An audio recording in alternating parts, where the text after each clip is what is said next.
네, 한번 따라해 주시면 감사하겠습니다. 고통 속에 피어나는 믿음. 네, 다시 한번 해보겠습니다. 고통 속에 피어나는 믿음. 네, 감사합니다. 이 고통이라는 단어를 한번 생각을 해봤습니다. 근데 하도 많이 듣는 단어여서 쉽사리 이렇게 잘 아는 것 같은데 그냥 고통이 어떤 걸까? 자주 들어서 굳이 뭔가 설명하기도 그렇고, 아무튼 그래서 생각해 보면 약간 고통이라는 것이 어떨까, 약간 추상적으로 느껴져서 한번 고통이라는 단어를 찾아봤어요. 그랬더니 어떤 의미가 있냐면, 이 고통이라는 단어는 몸이나 마음의 아픔이나 괴로움을 바로 고통이라고 합니다.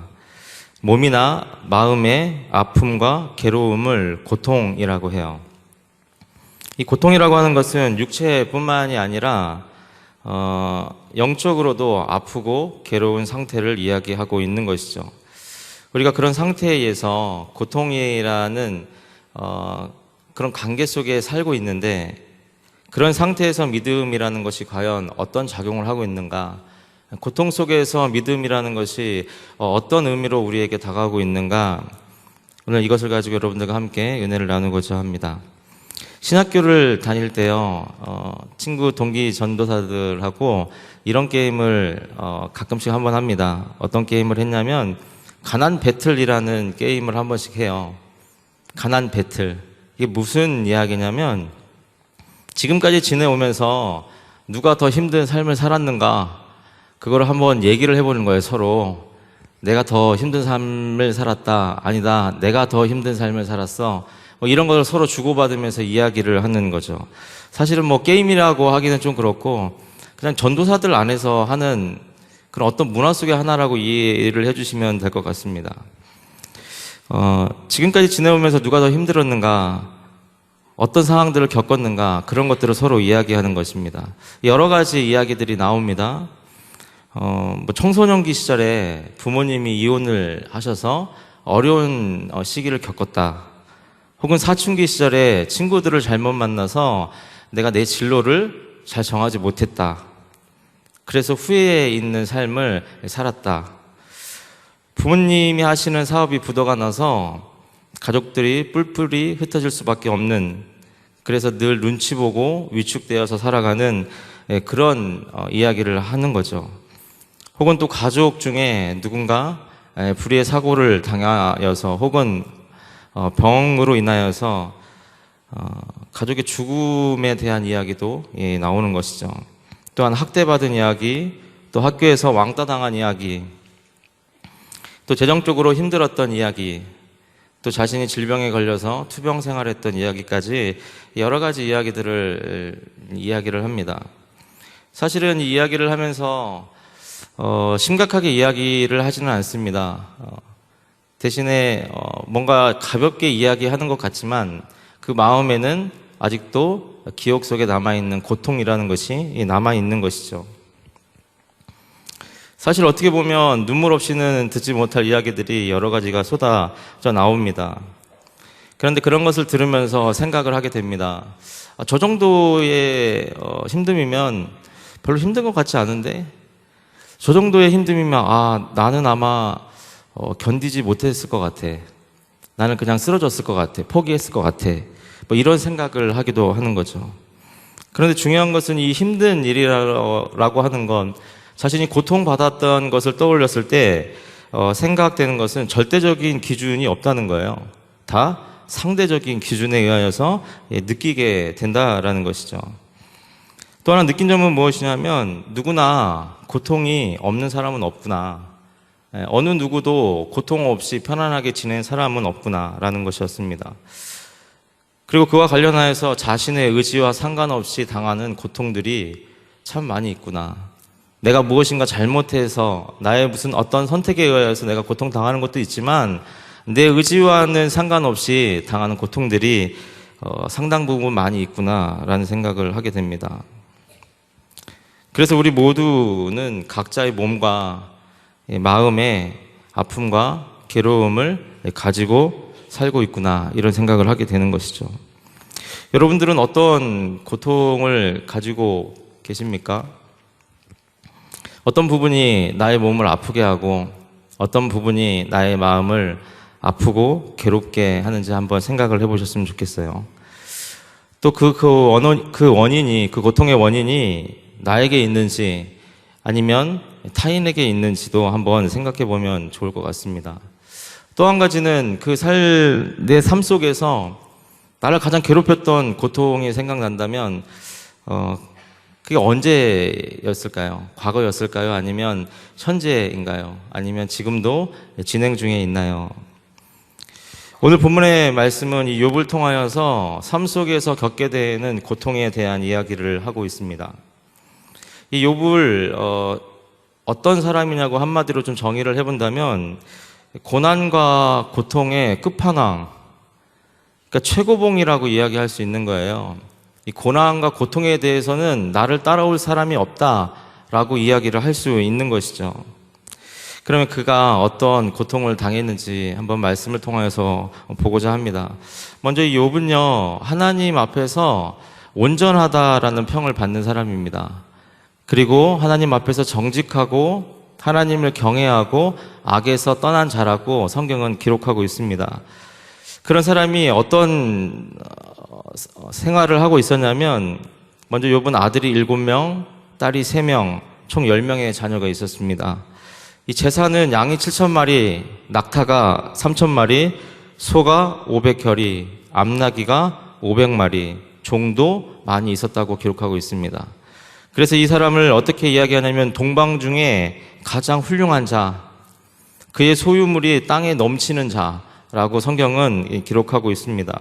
그런데 갑자기 그런 욥의 풍족한 생활 가운데 혹은 하나님을 늘 가까이 하고 하나님 뜻대로 살아가는, 그래서 하나님 앞에 좋은 평가를 받는 이 욥이라는 사람에게 갑자기 일이 닥치기 시작하는 거죠. 먼저는 인근 주변에 있던 스바 사람이 소와 나귀를 빼앗아가고 거기에서 관리하는 종들을 죽입니다. 그의 말이 끝나기도 전에 갑자기 하늘에서 불이 내려와서 풀을 뜯어먹고 있는 양들과 종들을 불살라 버리는 거죠. 또 그와 동시에 갈대아 사람이 낙타를 빼앗고 또 그의 종들을 죽이는 사건이 일어납니다. 그런데 거기에 더하여서 맏아들 집에서 함께 모인 10명의 자녀들이 집에 있을 때에 큰 태풍이 집에 몰아쳐서 한날 한시에 10명의 자녀들이 돌에 깔려 죽는 그런 사건들을 경험하게 되는 것이죠. 사실 어떻게 보면 돈은 좀 없어져도 되는데, 사실 물질 같은 거는 다 없어져도 되는데, 사랑하는 자녀들을 잃었을 때 그 고통은 말로 표현할 수 없는 것이죠. 그것도 한두 명이 아닌 10명의 자녀 전부를 잃게 되는 그런 상황들이 욥에게 발생하게 됩니다. 그런데 그것으로 끝난 것이 아니라 자신의 몸에 병이 생기기 시작하는 거예요. 발바닥에서 정수리까지 종기가 나기 시작합니다. 치료는커녕 부서진 질그릇 그 몇 조각을 가지고 자신의 몸을 긁고 있는 것이죠. 거기서 가장 더 비참한 것은 뭐냐면, 자신과 함께 지금까지 하나님을 섬기고 자신을 사랑해준 아내가 그를 원망하면서 그의 곁을 떠난다는 것이죠. 그래도 모든 걸 다 잃어도 옆에 아내가 있어 주었으면 조금이라도 좀 힘이 되었을 텐데 그 아내마저도 떠나게 됩니다. 이 고통을 성경은 어떻게 표현을 하고 있냐면요, 그의 소식을 듣고 방문한 3명의 친구가 있는데요. 그런데 이 친구들이 이 욥의 형편과 사정을 보고 7일 동안이나 그에게 아무 말 못했다고 하는 거예요. 도저히 이 욥을 보고서는 어떻게 말로 위로할 수 없는, 그냥 침묵으로 일관할 수밖에 없는 그런 상황까지 몰려 있다라는 것이죠. 그러자 이제 욥은 자신의 마음을 토로하기 시작합니다. 오늘 본문의 말씀을 보면요, 나의 육신의 고통과 마음의 괴로움, 삶의 무너짐의 정도가 어느 정도 되냐면 바다의 모래보다도 무겁다고 이야기를 하고 있습니다. 자신의 처지를 보면서 자신에게 닥쳐진 고통과 고난을 보면서 자신의 처지에 대해 불평하고 있는 것이죠. 또한 그는 들나귀와 소를 비유하면서 불평의 정당성을 이야기합니다. 들나귀가 풀이 있으면 어찌 울겠습니까? 소가 꼴이 있으면 어찌 울겠습니까? 그것들이 있다면 그들은 울지 않을 겁니다. 마찬가지로 저에게 이런 일이 없었다면 저는 불평하지 않을 겁니다. 이야기하고 있는 것이죠. 거기에 더하여서 소금치지 않아 싱거운 음식, 삶지 않은 달걀, 흰자위 이런 이야기를 하면서 자신이 도저히 받아들일 수 없는 음식, 그것을 예로 들면서 자신의 고난도 이와 같이 받아들일 수 없는 것이라고 이야기하고 있다는 것이죠. 우리도 이와 같이 고통 속에 있을 때에 욥 정도는 아니어도 우리 개개인이 느껴지는 고통 가운데 있을 때에 우리도 불평과 불만을 정당화하면서 할 수 있는 것입니다. 우리 고통에 대해서 도저히 받아들일 수 없는 그런 마음이 우리 마음속에도 늘 있게 되는 것이죠. 여러분, 욥의 고난을 좀 들어보니까 어떠신가요? 정말로 따라갈 수 없는, 도저히 감당할 수 없는 욥의 고난이 여러분 느껴지십니까? 여러분, 만약에 욥처럼 우리가 그런 고난을 당하게 된다면 여러분 어쩌시겠나요? 우리는 사실 하나님을 믿는 신앙인으로서 하루하루의 삶을 살아가는데 그런 삶을 살아감에도 불구하고 고통이라는 것이 계속해서 연속적으로 있다라는 것이죠. 사실 욥과 같은 상황이 되면 그냥 끝난 거 아닐까요? 더 이상 살 소망이 없을 것 같아요. 삶의 모든 것을 다 잃었습니다. 몸과 마음이 갈기갈기 다 찢겨져 나간 것이죠. 이제 더 이상 고통도 느낄 수 없을 만큼 이제 아무것도 없는 것입니다. 자기에게 있었던 재물과 모든 가족과 그리고 자신의 건강까지도 그렇습니다. 우리가 옛날 말을 들어보면 건강 잃으면 어떻다고 그래요? 예, 다 잃었다고 이야기하지 않습니까? 그러니까 마지막까지 욥은 다 잃게 된 것이죠. 성경 말씀을 우리가 자세히 살펴보면요, 성경의 인물들에 대해서 우리가 잘 알 수 있는데요, 하나같이 이 성경에서 이야기하고 있는 인물들의 삶을 보면 평탄한 삶의 이야기가 없습니다. 우리가 다 잘 알고 있는 다윗의 경우도 그렇습니다. 분명히 하나님이 기름 부음을 받아서 이스라엘 왕으로 높여주신 것 같은데 그의 삶은 왕처럼 뭔가 편안하고 안락하고 그런 삶보다는 늘 쫓기고 숨고 도망가야 되는 그런 삶으로 하나님이 몰아가시는 것이죠. 아브라함을 봐도 그렇습니다. 믿음으로 대표되는 이 아브라함, 사실은 아브라함에게 하나님이 어느 순간 나타나셔서 이야기합니다. 너의 고향과 친척과 아버지의 집을 떠나서 내가 내게 보여줄 땅으로 가라. 그러면 내가 큰 민족을 이루게 하고 내게 복을 주어서 내 이름을 창대하게 해주겠다. 그렇게 약속하시는 것이죠. 만약에 그렇게 했다면 분명히 하나님께서는 그렇게 해주셔야 되는 것이죠. 그래서 그 약속을 믿고 이 아브라함은 곧장 짐을 싸서 길을 떠나게 되는 것이죠. 그런데 중요한 것은 아무 일도 일어나지 않는 겁니다. 자식을 주지 않기 때문에 큰 민족을 이룰 수도 없고요. 그래서 이 아브라함은 마음속에 이 생각을 하는 거죠. 그냥 내 자식, 저는 그냥 괜찮습니다. 그냥 제 종, 나를 늘 보필하고 있는 종 엘리에셀, 이 사람만 제가 내 후사가 되기를 원합니다. 그럼에도 불구하고 하나님은 이야기하는 겁니다. 그를 찾아가서 이야기하는 거죠. 하늘의 별을 봐라. 내가 저 별들과 같이 너의 자손을 모래와 같이 별들과 같이 그렇게 풍성하게 해주겠다. 그런데 아브라함이 기다리고 기다렸지만 그것이 이루어지지 않는 거죠. 사실 하나님의 말씀을 따라서 살고 하나님의 말씀에 순종하며 살아가는데 하나님이 약속하신 것은 이루어지지 않기 때문에 이 마음속에 늘 의심이 되는 겁니다. 그것이 고통이 되는 것이죠. 그래서 이 아브라함은 하갈이라는 여종에게서 이스마엘이라는 아들을 얻게 됩니다. 또 이것을 통하여서 이 아브라함은 고통을 받게 돼요. 결국에는 이 하나님께서는 이 아브라함을 과정과 과정을 통하여서 결국에는 이삭을 주게 됩니다. 그런데 그것이 끝난 것이 아닌 것이죠. 애지중지 다 키워놨더니 이제 하나님이 또 나타나서 네 아들 이삭 나한테 바쳐라 라고 다시 이야기하는 것입니다. 왜 아브라함에게 그 자식을 바치라는 그런 말도 안 되는 고통을 왜 주시는 것이죠? 성경은 이렇게 이야기합니다. 진짜 너가 나를 사랑하는가 보려고. 그래서 아브라함은 이른 아침에 짐을 차려서 즉시 떠나게 되는 것입니다. 그런데 그 고통이 죽음으로 끝나는 것이 아니라 이삭을 살리시고 살아계신 하나님을 느끼는, 하나님을 체험하게 되는 통로가 된다는 것입니다. 우리가 잘 알고 있는 바울도 그렇습니다. 하나님을 위하여서 뜻을 정하고 모든 위험과 또 아픔과 모든 것을 무릅쓰고 하나님의 복음을 위해서 사는 이 바울에게 고통은 연속인 것이죠. 고린도 후서 11장 23절부터 나오는 이 바울이 얼마나 고생했는지를 적고 있는데요. 그가 고생한 그 고통의 흔적들은 이렇습니다. 옥에도 많이 갇히고 매도 수없이 맞고 여러 번 죽을 뻔했습니다. 40에서 감한매를 5번 맞고 3번 태창으로 맞았으며 1번 돌로 맞고 3번 파선하였습니다.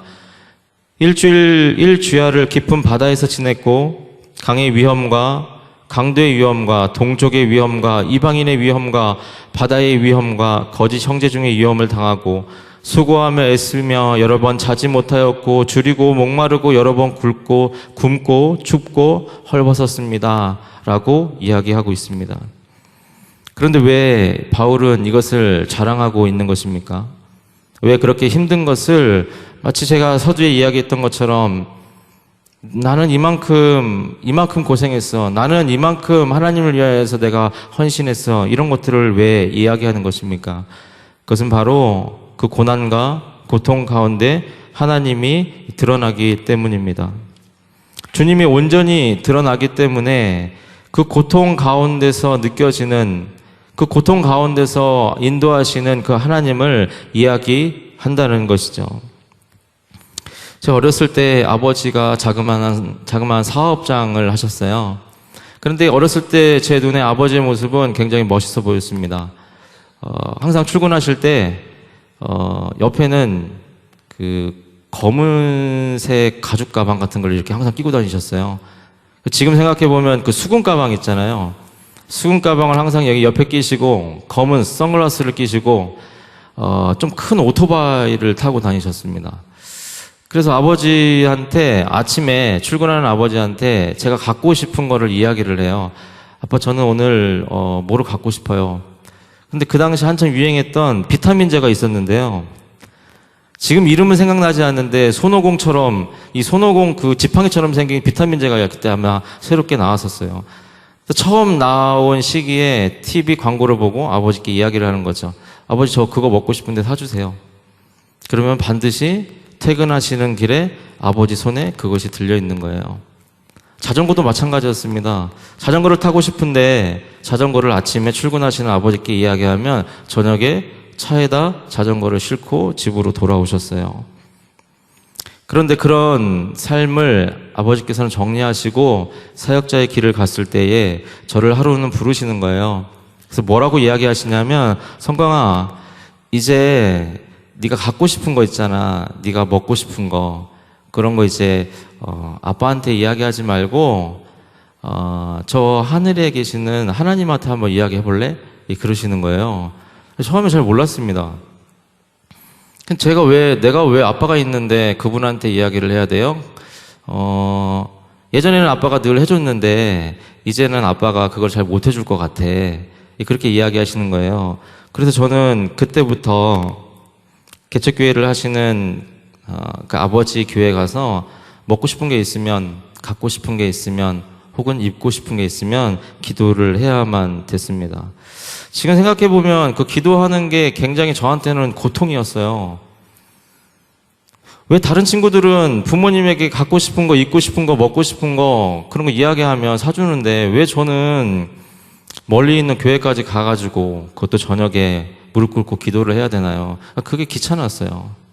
그래도 먹고 싶기 때문에, 가지고 싶기 때문에 기도를 한 거죠. 그런데 어느 순간 보니까요, 어렸을 때 그렇게 아버지가 커 보이고 아버지의 존재감이 저한테 그렇게 크게 다가왔어요. 늘 언제부터 그랬냐면 내가 무엇인가 갖고 싶었을 때만. 예.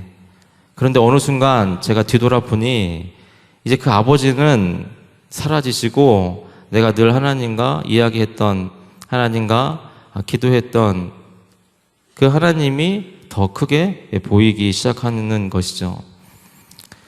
고통을 생각해 보면 피하고 싶고 안 하고 싶고 그리고 느끼고 싶지 않은데 왜 하나님은 그런 고통을 우리에게 주셨을까? 그것은 단 하나입니다. 고통 가운데 드러나시는 하나님이 계시기 때문에 그런 것이죠. 여러분, 내 몸이 아프거나 혹은 내 가족이 아프거나 아니면 내 자녀로 인하여서 마음이 괴로울 때 혹은 다른 사람들을 통하여서 내가 고통을 받을 때 여러분 있었을 거라 생각합니다. 여러분, 그때마다 하나님을 어떻게 찾으셨나요? 그때마다 어떻게 하나님을 부르셨나요? 이전과는 다른, 차원이 다른 간절함으로 하나님을 불러보셨을 겁니다. 그리고 그 마음 깊은 곳에서 자신의 연약함을 바라볼 수 있었을 겁니다. 내 노력과 내 의지와 내 능력으로 충분히 해낼 것 같은데, 그렇게 내 아이를 잘 양육해서 잘 키울 수 있을 것 같은데 내 생각과 내 마음과 뜻대로 되지 않는 거죠. 그래서 아픔과 괴로움이 내 마음속에 있는 것이죠. 현대의학이 발달했다고는 하지만 사람이 병에 걸려 죽게 되는 경우가 다반사입니다. 그럴 때 어떻게 되던가요?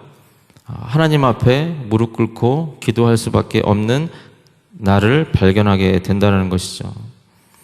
하나님은요, 그 고통을 통하여서 우리를 죽이려는 것이 아니라, 우리를 좌절시키는 것이 아니라 하나님과의 관계를 더욱더 깊게 나누시기를 원한다는 겁니다. 고통이 없었다면 간절히 기도할 수 있을까요? 내 삶 속에 어려움이 없다면 하나님을 간절히 부를 수가 있을까요? 없게 되는 것이죠. 왜냐하면 우리는 죄악에 빠져 사는 연약한 존재이기 때문에 그렇습니다. 다윗과 아브라함과 바울, 그들에게 고통이 있었다는 것은 무엇이냐면 믿음과 순종에 대한 실제를 삶 속에서 보여주고 있는 것입니다. 온갖 상황 앞에서 하나님의 구원을 경험한다는 것이 어떤 의미인지 그의 삶을 통하여서 하나님은 알려주고 계시는 것이죠. 하나님의 신실하심을 보여주시는 겁니다. 하나님은 매우 어렵거나 위험한 상황에서도 일하실 수 있는 것을 보여주신다라는 것이죠. 여러분, 질문을 하나 드리겠습니다. 여러분, 예수님 어떻게 믿게 되셨나요? 여러분이 처음 예수님을 믿게 된 동기를 살펴보게 되면 많은 사람들이 어려움이 있을 때 예수님을 만나게 됩니다. 어려움이 있을 때 하나님의 사람들을 통하여서 전도를 받게 되는 거죠. 그래서 하나님이란 분을 알게 되고 점차 하나님을 알아가게 되는 것이죠.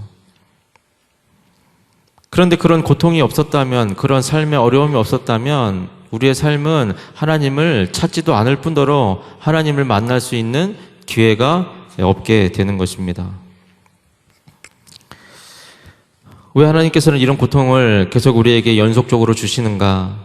그것이 상황과 여건과 정도에 따라 다르겠지만 늘 우리가 느끼고 있는, 개개인별로 느끼고 있는 그런 고통들을 왜 주시고 계신가? 욥기는 이것을 하나님 앞에서 온전한가를 보신다고 말씀하고 있는 것입니다. 하나님을 경외하고 있는가? 그 마음 가운데 하나님을 사랑하는 그 온전함이 있는가? 그것을 보고 계신다는 것이죠. 오늘 욥기 말씀을 보면요, 이 온전함에 대해서 어떻게 표현을 하고 있냐면요, 이렇게 표현을 하고 있습니다. 주신 이도 여호와시오, 거두신 이도 여호와시오. 하나님께 복을 받았은즉 화도 받지 않겠느냐? 라는 욥의 대답으로 이야기하고 있는 것입니다. 모든 것이 주님의 계획 안에 있는 것이죠. 그래서 하나님과의 관계가 중요한 것입니다. 사실 이 고백은 어떻게 나오냐면요. 오늘 욥기 6장 10절 말씀을 한번 읽어보겠습니다. 시작. 그럴지라도 내가 오히려 위로를 받고 그칠 줄 모르는 고통 가운데서도 기뻐하는 것은 내가 거룩하신 이의 말씀을 거역하지 아니하였음이라. 아멘. 욥은 스스로 목숨을 끊어도 아무 이상할 리만큼 그런 고통 속에 있었습니다. 그런데 그가 그런 극단적인 삶을 선택하지 않는 이유는 무엇이냐면 오늘 바로 10절의 말씀입니다. 내가 오히려 위로를 받고 그칠 줄 모르는 고통 가운데서도 기뻐하는 것은 내가 거룩하신 이의 말씀을 거역하지 아니하였음이라. 아멘.